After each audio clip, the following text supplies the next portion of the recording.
Hello, my name is Nick Wright. My name is Steve Cochrane. We're promoting Afghan Luke at TIFF. And you're watching the Canadian film section on Press Plus One. Why do they call them fixers? These guys are supposed to keep you alive.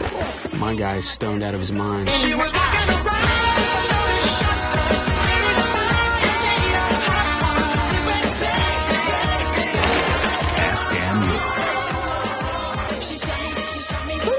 Taliban? What do you mean they're not the real Taliban? They're fakes. They're wannabes. They're like the Wannaband. You're telling me we were kidnapped by the phony Taliban? Bing,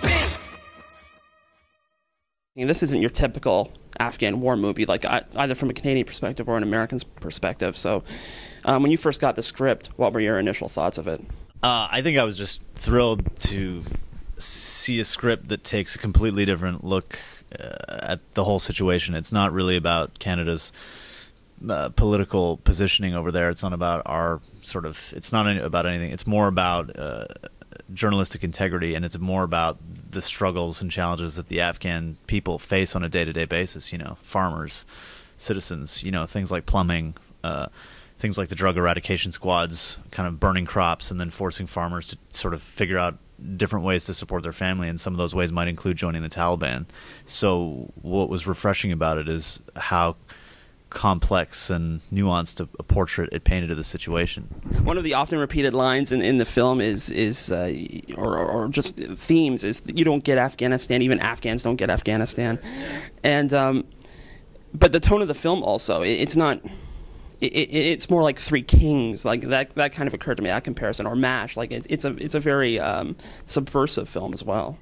Yeah, and I think just like in MASH, which I think is also a very good sort of example of this, it's when you're over there and you're trying to, you're living in it, like all those times, you know, shops that we see inside the bar, like the makeshift bar, and just how these people try to live their life over there, and how they can't, as Nick said, concern themselves with these like complex ideas about this, when you'll just think yourself into a spiral. You'll never get there, you know. Can you talk a bit about your characters a little? The thing that was important for me, I thought, with this character is that I think he has a very, as much as you can have a good sense on what is going on in Afghanistan, Sergeant Rick Cahoon has probably the most comfortable sense that you can have. He's actually okay being there. Does he think everything makes sense? Does he think everything works? No, it doesn't. But he's found a way to actually exist there that makes sense to him. Yeah, Tom is somebody with a fairly naive perspective on the whole situation, what it means to be a journalist in a war zone, and kind of a romantic notion about the whole thing, and you know, so I know when I was preparing, I was reading a lot of gonzo journalism kind of stuff, a lot of Hunter S. Thompson, and that's that, you know, and it's funny, like as soon as he lands in Afghanistan, you know, we walk into this bar, and it actually is, for a minute, it is what he thinks. So cool. He's like, dude, there's beers, let's go hang out, and there's a beautiful girl on stage, and and Lewis Black is there, and I'm talking to Lewis Black, and so for the first, so the fantasies is proven right for the first, you know, little bit, and then almost as soon as we hit the ground and start going with our fixer, and you know, stuff starts to hit the fan, that's when his notion starts to get kind of unraveled, and reality hits, and it hits hard, you know. So you talked a bit about the prep work. What kind of, and you have family members in the military, so what kind of prep research did you do? You know what, honestly, you'd love to be able to sit here and, like they did on Saving Private Ryan and Hurt Locker, and go, yeah, we went to boot camp because we had the money to go to boot camp. Right. This is Canada. we don't have the money to go to boot camp. Honestly, Patrick Graham, Mike Clattenburg did so much diligence in writing the script, along with Doug Bell and Barry Dunn, that basically, in the end, it wasn't so much about preparation as it was about trusting the material that was in front of me. Where were the Afghanistan scenes shot? Interior, I call it interior BC. I mean, it was about an hour north of Kamloops, in a place called Ashcroft, and it's a really arid desert, which, you know, I had no idea existed. It was really surreal to get there and be like, and we had a cultural consultant named Wafi, and he's from Afghanistan, and he was mesmerized by how similar it was to his country. So yeah, it was interesting. Yeah, I think he said they only had one Burger King too. Was that the idea? Was that something like that? No, but yeah, where we actually shot outside the town, it was remarkable, and just for us for playing it, I mean, I think we said you could look 320 degrees, no matter where you're standing at some point, and you wouldn't see anything that resembled the civilization that we all grew up in. It actually felt like Afghanistan at times. I mean, from an actor's point of view, you know, we weren't in danger of really losing our lives. Do you know what I mean? Every time we did something, we had like 4 guys coming up with a safety meeting. Do you know what I mean? So. What was it like to work with Mike Clattenburg? Because he certainly directed other things besides the Trailer Park Boys, but not in a while, so this is kind of a bit out of his comfort zone. Do you know, I met Mike on Republic of Doyle, episode 3, first season. He was directing, and I was the villain, I guess, and that's where I met Mike. And I gotta say, you know, working with Mike is kind of an actor's dream, really, because he has, as we've said a lot, he has such a clarity of vision about what he wants to do. Even sometimes, and especially with this film, where you have such a complex film where you have so many different point of views, it's juggle and balance all the time. In this business, a lot of time you get pushed by funding agencies and distributors to really push and make it one point of view and really narrow that point of view. And Mike has a really, really good sense of being able to juggle all those point of views and still making it work.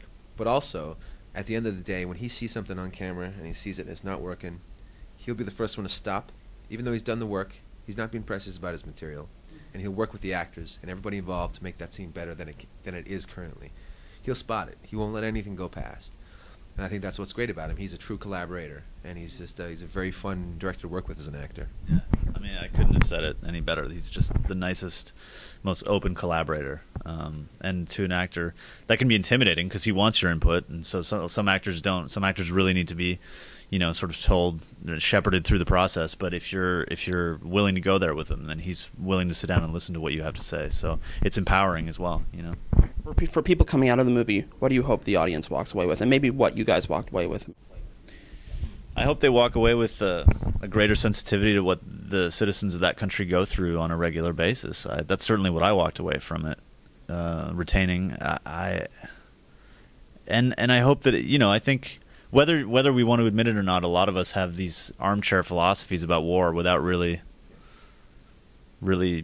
any kind of knowledge about or any kind of real understanding of it. I hope that it humbles people. That's what I hope. Yeah, for me, that's the big one. I think there's a lot of people that can sit back and judge every aspect of that war and everything that's gone on there, from the journalism straight down to the soldiers and why we're there and why the money we're being spent. How do you justify that? Why we didn't go in sooner? Things like that. I just think these are complex issues, and I think there's a lot of finger wagging that goes on in this country sometimes, where we sort of hold ourselves above that and think that we can offer some sort of insight. And I think there's a humbleness and a sobriety that comes from this film that I hope people take from it. Let me wrap up by just asking, you guys probably read a lot of scripts as actors, and this film has certainly got a lot of buzz. So just speaking from your own experience, how rare is it to get a movie like this and to get this kind of experience and exposure? It's super rare. I mean, it's super rare. So when it happens, you just have to work as hard as you can and give yourself over to it and make it. You have to bring your A game because you know, just reading the script, you know that there's something special about it, and it's great. It makes everybody elevate their game, and I think everybody did. Because it is a rare opportunity, and I'll be forever grateful to those guys that they included me in this project because it's such an interesting film, and it's got such great pedigree attached to it. So I just hope it finds an audience, really. You know, that's what I hope for it. Afghanistan. Every day, bombs, bloodshed, corruption. What is the matter with you guys? This place is crawling with Taliban.